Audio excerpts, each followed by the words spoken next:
తెలుసుకుంటున్నాం. ఐదవది కపాల భాతి.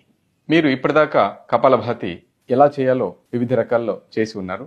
కానీ స్కై యోగాలో కపాల భాతి మహర్షి వారు మనకు ఎలా చెప్పారంటే, మన బొటన వేలితోటి ఈ చూపుడు వేలితోటి మనం ఈ ముక్కుని మూసిపెట్టి ఈ ముక్కులో నుంచి ఎడంవైపు ముక్కుని మూసి కుడివైపు ముక్కులో నుంచి శ్వాస విడుదల చేసి మళ్ళీ శ్వాస తీసుకోవాలి. వెంటనే ఈ ముక్కుని మూసిన తర్వాత ఇటువైపు నుంచి మళ్ళీ శ్వాస విడిచిపెట్టి మళ్ళీ తీసుకోవాలి.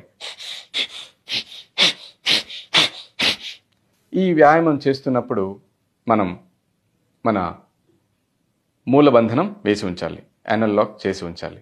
తర్వాత కళ్ళు మూసుకుని చేస్తాం. మొదట చేసినప్పుడు ఎడంవైపు ముక్కుని మూసి మొదలు పెడతాం. రెండోసారి చేసినప్పుడు కుడివైపు ముక్కు నుంచి మూసిపెట్టి మొదలు పెడతాం. మూడవసారి ఎడంవైపు ముక్కుని మూసిపెట్టి 3 సార్లు చేస్తాం. ఇలా చేసిన తర్వాత మన శరీరంలో ఉండేటటువంటి శక్తి ప్రవాహం చక్కగా కొనసాగుతుంది. కపాలంలో మెదడులో జరిగేటటువంటి ఆ